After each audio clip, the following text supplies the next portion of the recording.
afternoon, everybody, and welcome to our distinguished panel. It's my honour to moderate this afternoon. Marta has made the introductions, so you know who's who and the important and distinguished roles they play outside of conference life. I just wanted to read to you at the start the International Holocaust Remembrance Alliance definition, which is what we're talking about. I'm always surprised, I'm sure everybody here knows what it is, but to remind ourselves, I think, is worthwhile before the discussion starts, because out in the wider world, there are so many people who know very little about it and don't really know what you're talking about when you say the IHRA definition. So the inception of the Alliance was in 1998, and the definition was adopted on the 26th of May 2016. And the definition itself says that anti-Semitism is a certain perception of Jews which may be expressed as hatred towards Jews. Rhetorical and physical manifestations of anti-Semitism are directed towards Jewish or non-Jewish individuals and or their property, towards Jewish institutions and religious facilities. There are 11 illustrative examples that go with the definition, and 7 of these relate to Israel itself. So let me start with our questions. And my first question is to you, Rabbi Wolpe. As a rabbi and community leader, someone at the heart of a large and thriving Jewish community at the Sinai Temple in Los Angeles, why is the IHRA definition important to you and your congregants? How does it protect them in practice, in your view? Thank you both for the question and for the invitation. I think that the significance of the beginning of the definition is not always appreciated.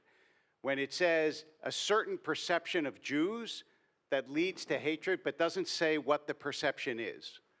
Because the first thing to say about anti-Semitism is that it is a protean hatred.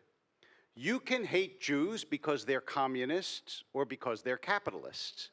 You can hate them because they try to look like everybody else and assimilate, or because they wear long black coats and peyote and are separate from everyone. You can hate them because they're scattered all around the nations and take everybody's jobs, or because they're concentrated in one country and do things for themselves.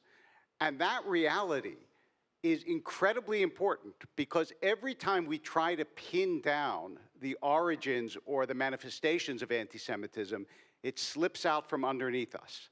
So in my congregation, for example, where I have many members from Iran, their perception of anti-Semitism is different from their American-born contemporaries, and they're both right.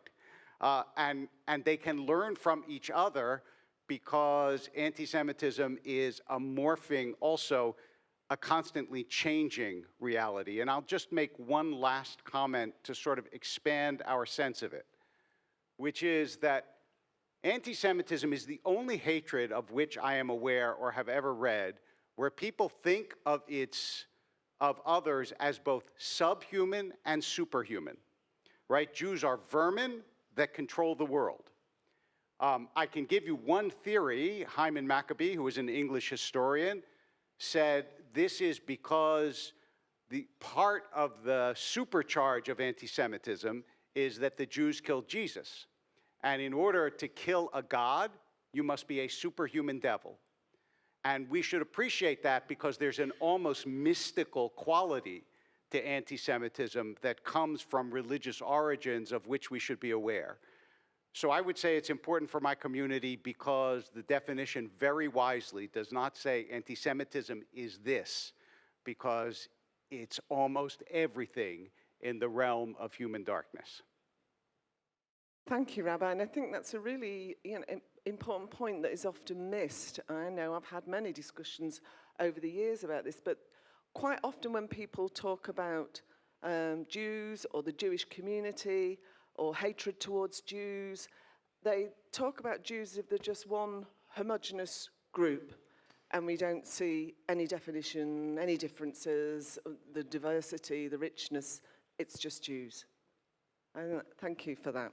Can I turn to Dr. Felix Klein? Well, welcome, Dr. Klein. I think everybody here is aware of your work.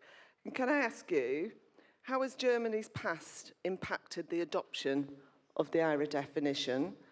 And is its past something that gives Germany a unique leadership voice when it comes to the adoption of this definition? Well, first of all, of course, I would like to thank ELNET for setting up this important panel. And actually, together with Katharina von Schnurbein, I was there in 2016 in Bucharest when the IHRA plenary session adopted the working definition. It was against the resistance of some of the IHRA member states. It was really it was not clear whether we would have success, and I'm very glad that we managed to do so. Ever since, I think the adoption of the IHRA working definition has been a tremendous success. More than 35 countries, democratic countries, have adopted it nationally and also international bodies, and it really, I think, is a breakthrough in assessing and making awareness to anti-Semitism. In order to better combat it, it's very easy. When you want to combat a negative phenomenon, you have to know what you're talking about, what to combat actually, and particularly anti-Semitism, as we know, is a phenomenon that exists in many countries. So we need international understanding on what we should combat, and just on the content, I would very much agree to what the Rabbi said. But additionally, what's so effective in the IHRA working definition is it talks of a certain perception of Jews. That means that also as a non-Jew, you can be a victim of an anti-Semitic attack according to the working definition. And this is what happens in Germany very, very often. Police officers, for instance, are attacked in an anti-Semitic way, although they're not Jewish, but they're being called, being agents by the Jews or really terrible things. So we have that working definition in helping us to assess it. Ever since, also in Germany, it was really a story of success. The German police university, for instance, introduced the working definition as part of the curricula. We have it in teacher training. We have it also, but also in civil society organizations that fight anti-Semitism, which is very good, and even in the world of sports. Every Bundesliga club now in Germany has adopted the working definition of anti-Semitism, which means that they want actively be part of a big campaign against anti-Semitism and any form of discrimination, and this has really changed the whole perception of how football clubs fight discrimination. Before the adoption of the working definition, when we had, for instance, anti-Semitic cases in football stadiums, for instance, someone showing the Hitler salute, the normal reaction of the club was, these people showing the Hitler salute, they are not real fans, it's a marginalized group, we exclude it, it's not a big problem. Now it is different. They really accept that it is a problem within the club, and many of them have set up structures now on how to deal then with cases like this. And I'm really happy that we are getting to a development that also companies and civil society structures want to they implement and adopt the IHRA working definition in order to make a good impression. Just one last example. Last year in September, we had Lufthansa, the air carrier group, adopting the working definition after an anti-Semitic incident at Frankfurt Airport, which really caused a lot of criticism with Lufthansa. And now they have not only adopted the working definition, they have set up an anti-discrimination officer, crews and people who work on the ground for Lufthansa getting training. The IHRA working definition is taught there, and so I really think we have a very, very good example there. And of course, as a government commissioner of Germany, I encourage more German firms to do that, schools and everybody to not only to have it symbolic adoption, but also to do something actively about it. It's not always a smooth path, though, is it, to get institutions and companies and everybody else to sign up to the IHRA definition, and we've certainly seen pushback. I just wonder, before I move on, what in your experience have been the main arguments employed against the IHRA definition? And maybe more to the point, what do you think lies behind such rebuttal? Well, criticism comes up mainly because of the examples. You've mentioned 7 out of the 8 examples kind of illustrating what anti-Semitism means relates to Israel.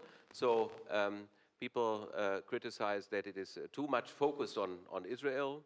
And then a second argument is there are many other definitions of anti-Semitism and in other forms. So why do we need another definition?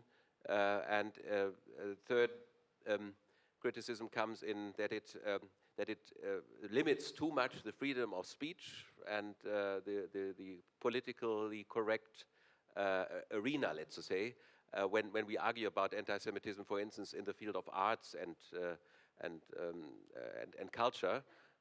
Then when you come up with the working definition by the IHRA, saying, look, this, and we had scandals in Germany last year in a big art show, then I also personally was criticized as a government commissioner that limits the freedom of art with the help of the IHRA definition. And my argument against those criticisms is always that we should never accept any anti-Semitic argument in our political way we would argue, not even in art. Anti-Semitic art is something we would like to rule out, to push out of the discourse. So I'm very happy that all these criticisms, these critics have not been successful. There have been other definitions being suggested. I'm very optimistic that we continue with our path of success with the IHRA working definition. Thank you, Dr. Klein. Can I turn to Katharina von Schnurbein? Katharina, according to the 2021 European Strategy on Combating Anti-Semitism and Fostering Jewish Life, 90% of European Jews say that anti-Semitism has increased in their countries, 90%, with 85% thinking it has become a serious problem. Now, since 2017, the European Commission has used the IHRA definition as, in its own words, a practical guidance tool and a basis for its work combating anti-Semitism.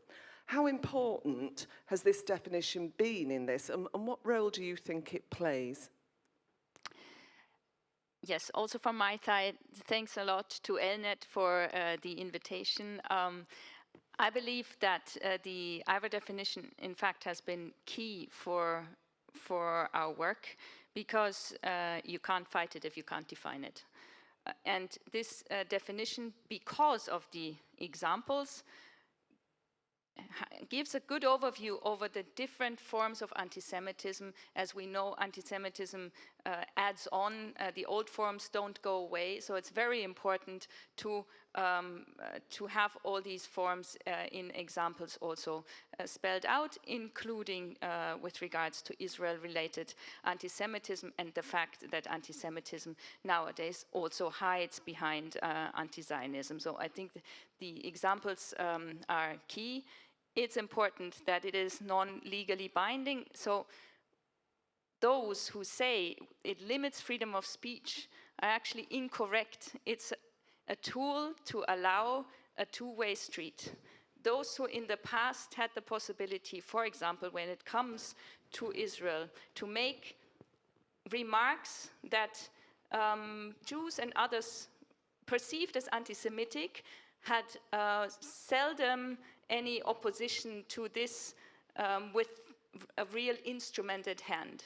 Now the IHRA definition offers that instrument, but because it is non-legally binding, it doesn't mean that you're sending somebody to jail for saying Israel is an apartheid state. It just means it's anti-Semitic. And then the question is, do we want to have anti-Semitism in our society, yes or no? But it's not that we are changing the law, which would mean limitation of freedom of speech. It enables those who in the past did not have the possibility to explain why they felt that a certain expression was anti-Semitic. Now they have this tool. And there's another aspect to it. I think that the IHRA definition nowadays is disputed because it works. Yeah, because we have this tool and a document to point to. Now, those who make anti-Semitic remarks in the context of freedom of speech that goes both ways can be called out, and they don't like it, and I understand it, you know, but still, that's how it is.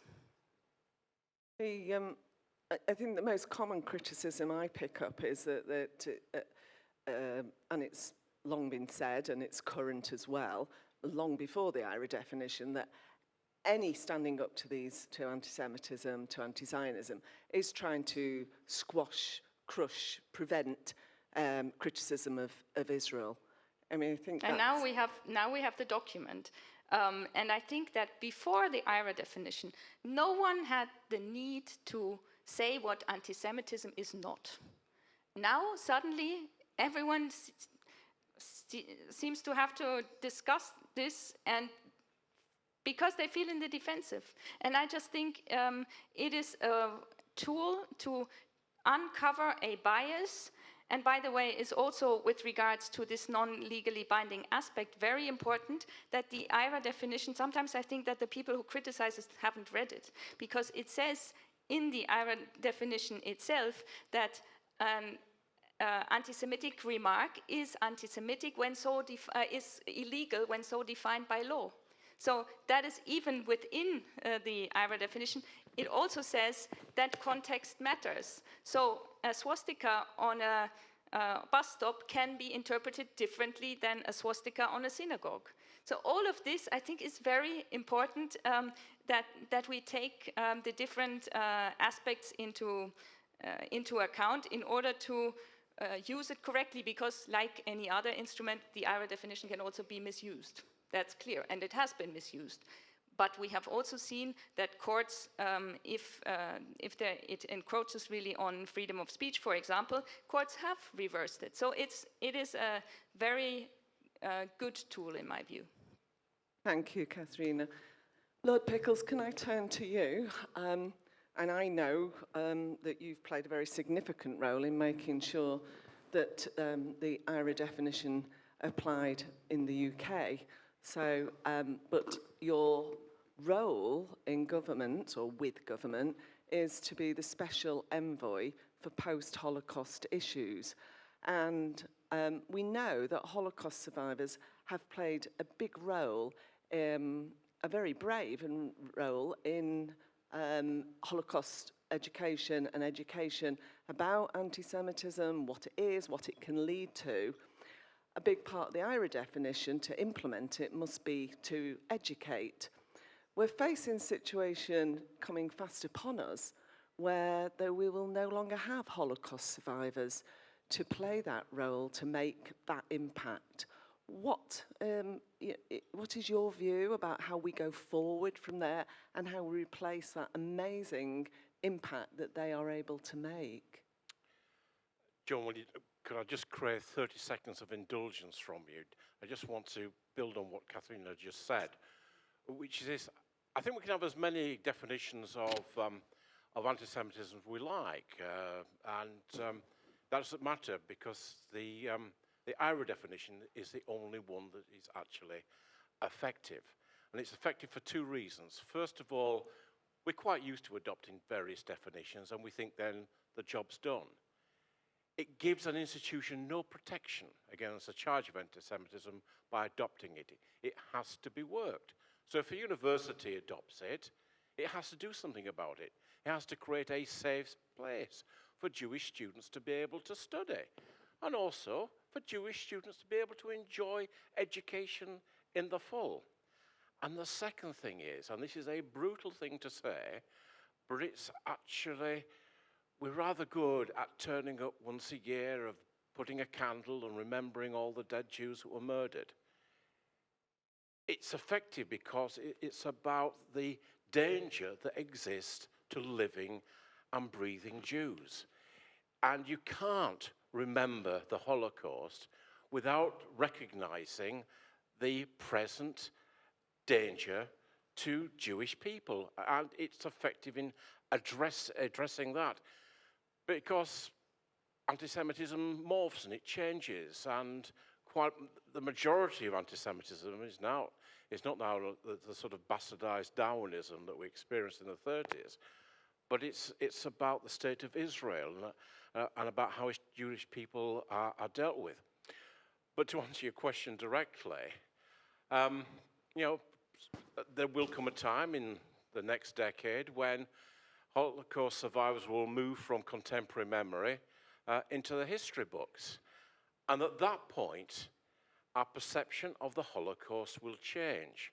I think it was the British historian Simon Sharma that said that when the last survivor of any great event disappears, that's a point when we reassess.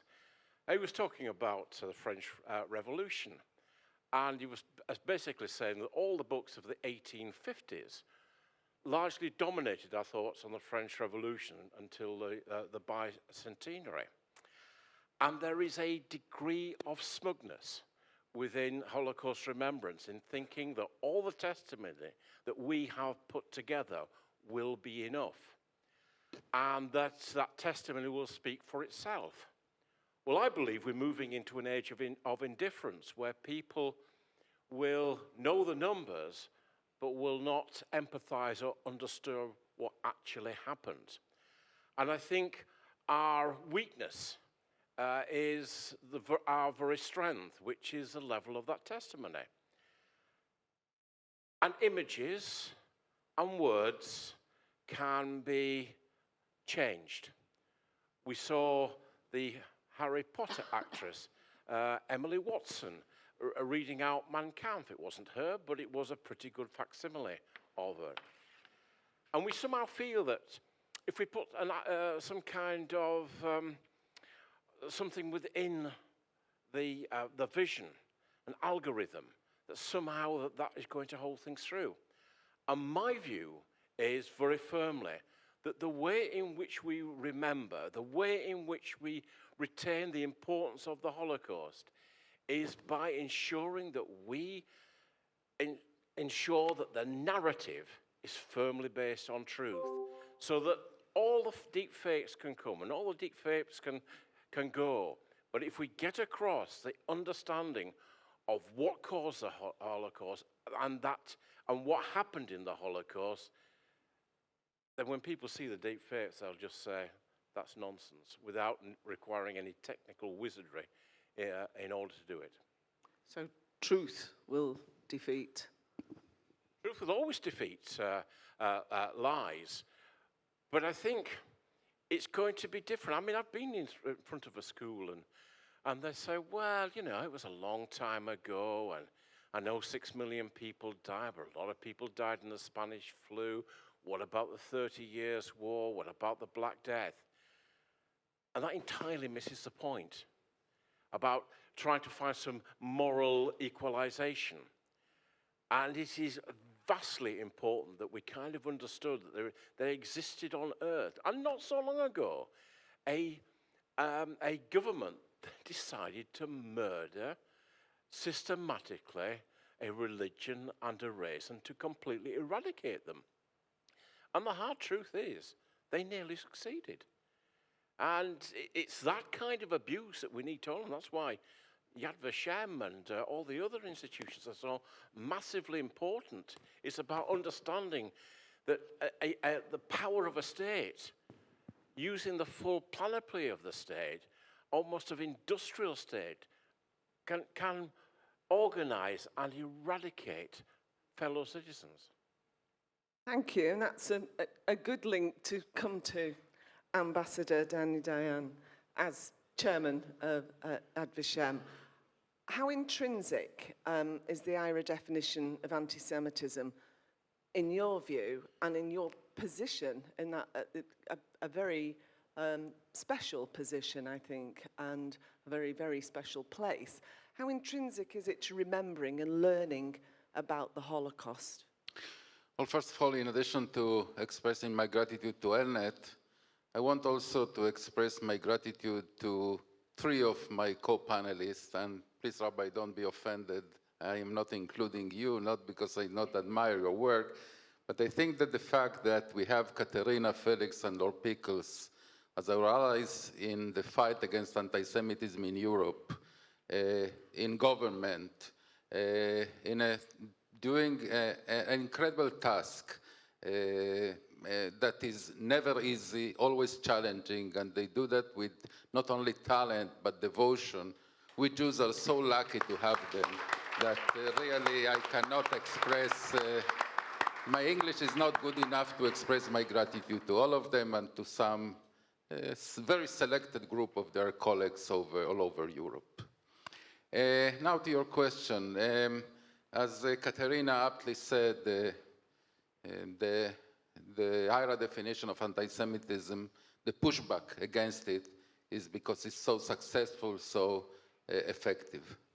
But we have also to be careful in overjoying about its effectiveness and success, because there are here 2 levels. There is the public level, the governmental level, universities, even football clubs, that they are in some sense the establishment. The big question that I always pose to European leaders with whom during the last year and a half, I have met very frequently, is what do you do in order to make sure that your strong position against anti-Semitism and your strong positions in favor of Holocaust remembrance trickle down to the entire population, to the entire society, right and left, old Europeans and new Europeans, and that is the real challenge that a definition by itself cannot confront. We need here a much more effective strategy of combating anti-Semitism, of educating against anti-Semitism. I will give you an example. I personally was involved, probably you remember, or probably you know, that a few months ago in Tel Aviv, the Goethe Institute, the cultural institute that promotes German culture all over the world, programmed on Kristallnacht, from all days in the calendar, an event about the Shoah and the Nakba.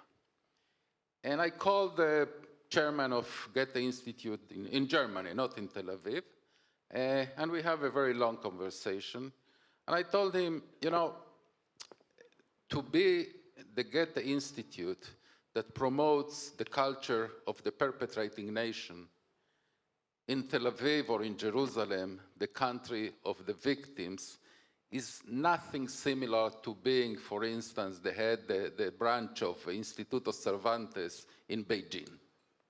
You need much more responsibility, much more common sense. But people think that the reason I intervened was because Kristallnacht or because the comparison between the Holocaust and the Nakba. Actually, those were secondary reasons. The reason I intervened is because the book that was to be presented during that event by a German writer named, if I'm not wrong, Charlotte Wiedemann, says, I didn't read the book, I read excerpts that were translated into English, says that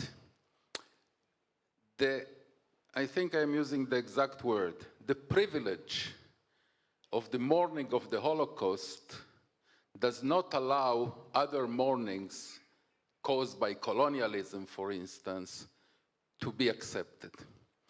Namely, that Jews were privileged in their lives, and Jews are even privileged in their deaths. If that's not anti-Semitism, to say that there is a kind of Jewish privilege of being massacred, well, I don't know what anti-Semitism is. And a last remark, As I said, I traveled extensively throughout Europe the last year and a half, and I met several heads of government, heads of state.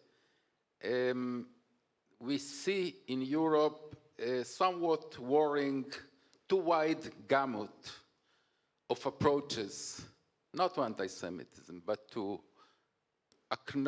Holocaust distortion. And I want to remind that when we talk about IHRA definitions, there are three IHRA definitions.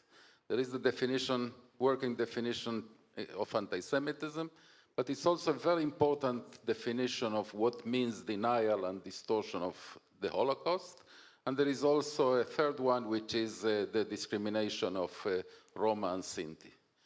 By the way, quite surprisingly, only 3 days ago, last Sunday, the state of Israel finally, the government of Israel finally adopted the two others that it neglected to adopt. I had some influence in that happening.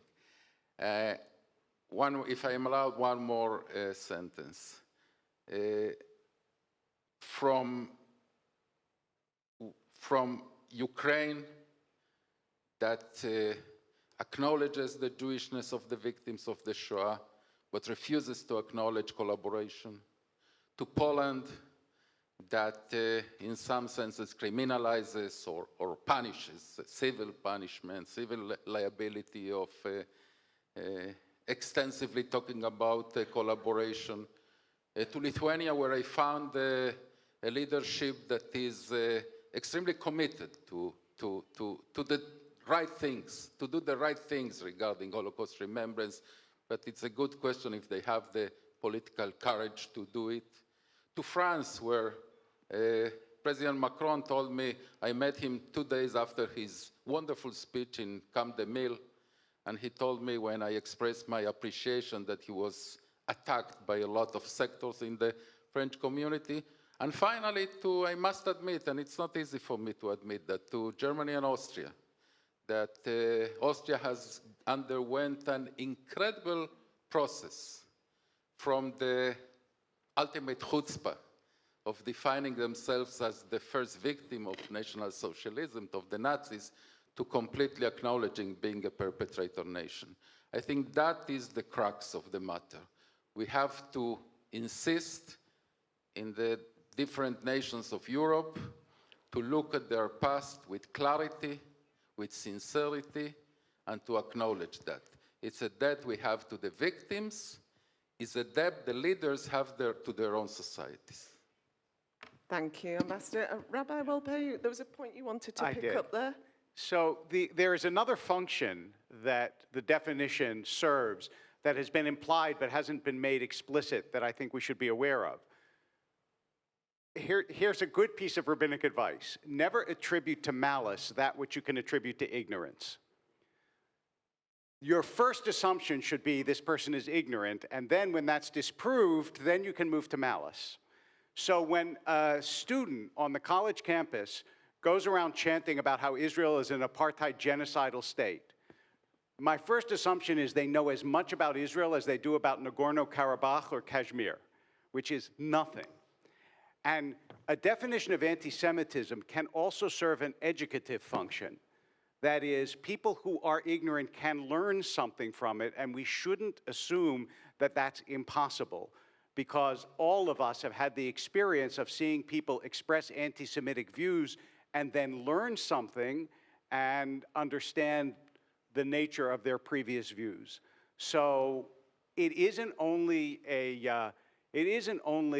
guardrail, it really is also a textbook in very few words that will be, I think, that is and will be very helpful to people to say, this is what it is. I know you didn't know this, but it's worth reading. Thank you, Rabbi. Can I turn to you again, Dr. Klein? You mentioned what happened in the art exhibitions, Documenta 15, was it? I think it was, wasn't it? Yeah. And it was very shocking, wasn't it? And action was taken. But I just wonder, there we're talking about NGOs. And you will know that on April the 20th this year, just a couple of weeks ago, more than 100 organisations, including Amnesty International and Human Rights Watch, wrote an open letter to the UN Secretary-General urging him to reject the adoption of the IHRA definition of anti-Semitism. The collection of charities and campaign groups said the definition will chill and sometimes suppress non-violent protest, which I suppose Documenta 15 would have been a form of non-violent protest. Do you think there's a gap here and that there's a blind spot when it comes to NGOs? Well, we certainly have a big challenge in front of us that shows clearly what happened, and also in other forms, in other fora within the United Nations, we are facing a big problem. For instance, the commissioner facing the fight against racism issued a report and discounseled the use of the IHRA working definition without talking to anyone before. So, and we made a clear statement with EU member states really dismissing this whole concept. But in the NGO world, you described really the problem and the challenge, because many of these NGOs think that they are defending democracy, that they are doing something positive, and we have to really to follow what the Rabbi said. Maybe they are ignorant and they don't know that something really is anti-Semitic, and that when you're fighting for something for a good cause, you should not include anti-Semitism in that, and we have to make that clear. After Documenta, I myself set up a series of initiatives trying to explain people in the art management, including actually Goethe Institute, and making it clear of why it is a problem in a certain context and why something is anti-Semitic. I think the strategy is the right thing to raise awareness in the context of the people in art and the NGOs, and once again to point out the advantages of the working definition, which has a legitimization that is second to none, and we should not be too frightened about that criticism. We should go ahead, and I'm optimistic that the good arguments of the IHRA working definition will prevail. Thank you. Well, in a way, a similar point to Lord Pickles, but rather than it being about NGOs, you mentioned the image of Emma Watson. You know, we all know that we've faced a whole new form of anti-Semitism or new communicator of anti-Semitism with social media. It is awash with toxic abuse.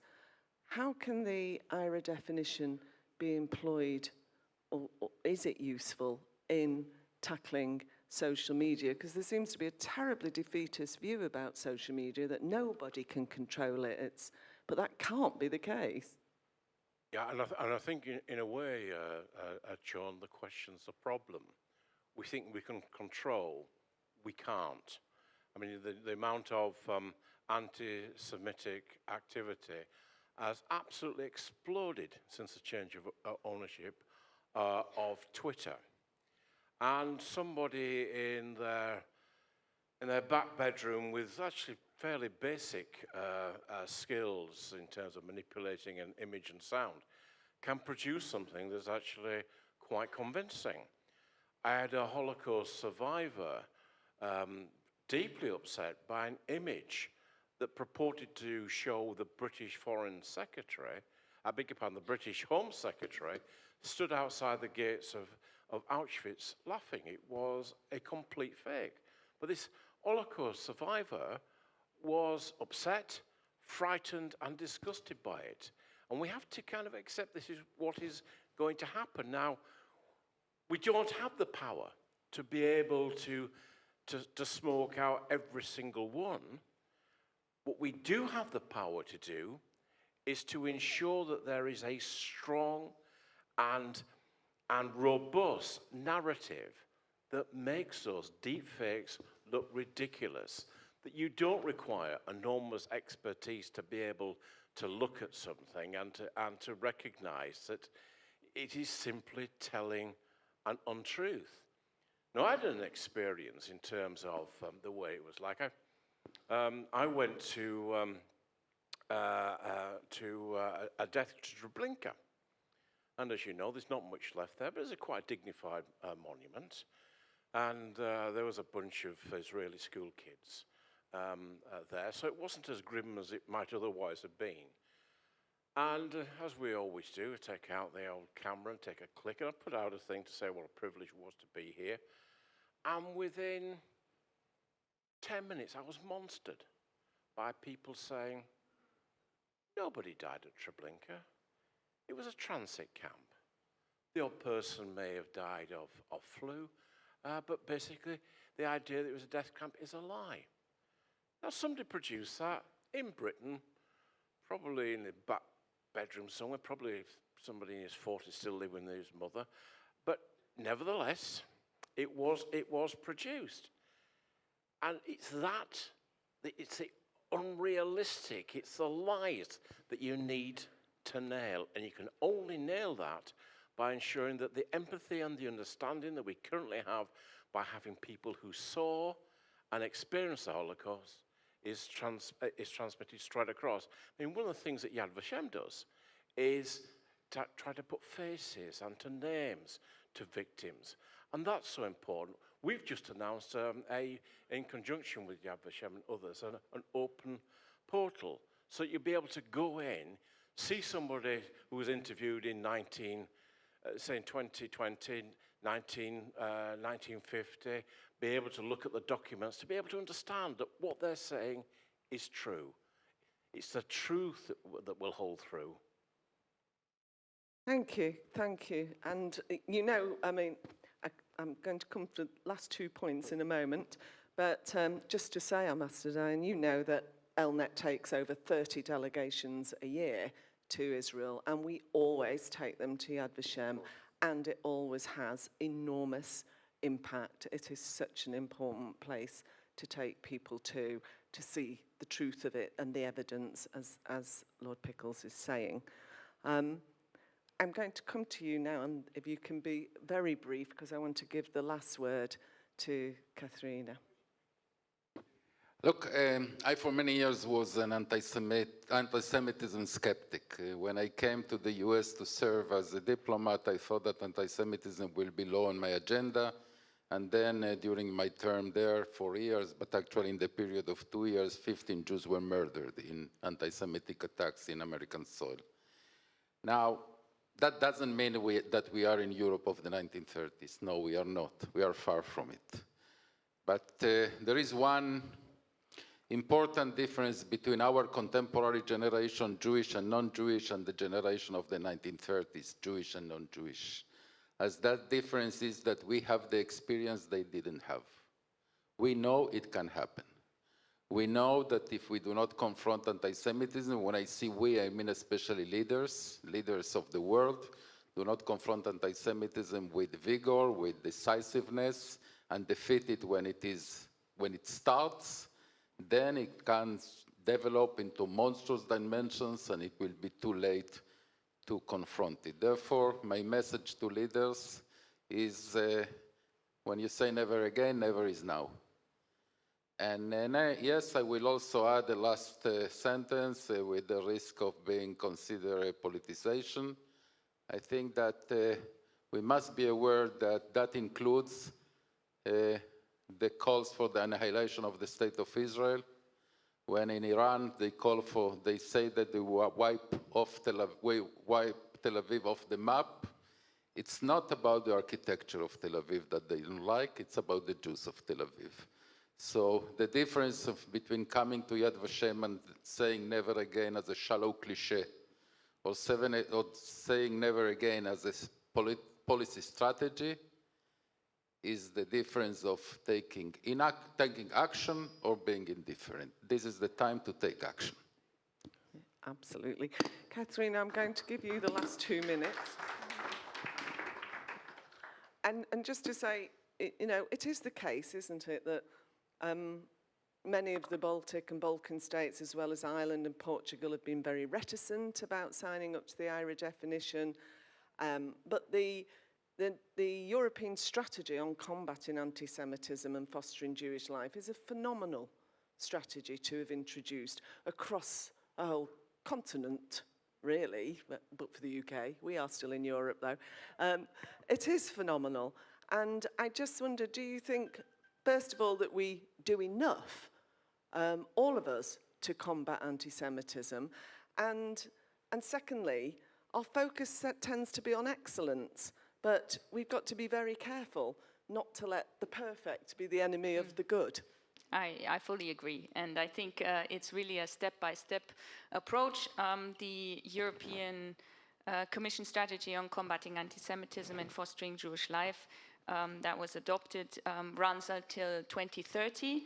So we have roughly 100 different actions in it, where we have European-led actions, from creating a research hub on anti-Semitism and Jewish life, where we, for now, always have to look to the US when we want to know anything about Jewish life really being researched for Europe.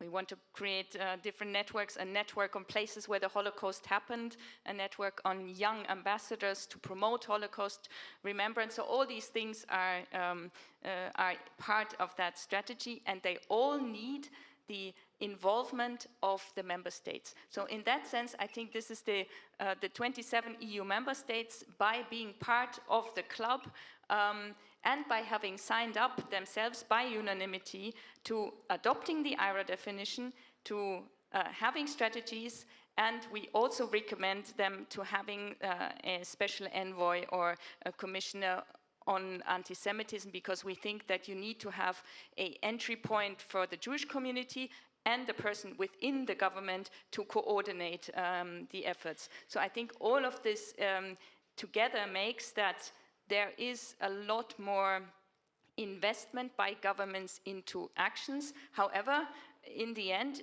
it has to be the government's decision. So we as EU cannot impose on those countries who are not using the IHRA definition to adopt it. However, I have to say, in reaction to also what Felix mentioned already, when it came to the issue about the anti-racism report in the UN, all EU countries, by unanimity, defended the IHRA definition in the UN circle, and in that very memorable half hour in which they reacted. So I think, you know, there is a lot of progress. If you allow me one last aspect with regards to why the IHRA definition is different from the others that we know. I mean, apart from everything that we said already, I think it's important also to recognize to really listen to the Jewish community, because we would listen in any other definition for any other group. We would ask the group, what do you regard as, you know, an insult as a person of African descent or as an LGBTI, and so on. We ask the group. We know that the IHRA definition, about 80% of the Jewish community, because we've done a survey on it, agree with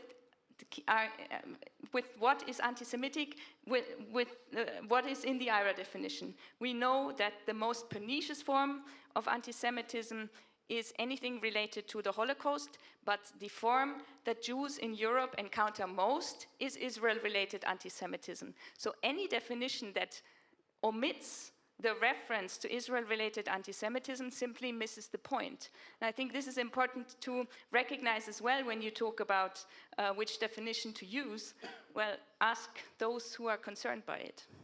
That's a great point to draw this to a close, seeing as ELNET's mission is to strengthen relations between Europe and Israel, to recognize what you've just said about anti-Semitism and that definition and the inclusion of Israel there and how crucial that is, I think brings us to a neat conclusion here. I want to thank our panel for a fantastic discussion. Can I ask you to thank your panel members? Thank you very much.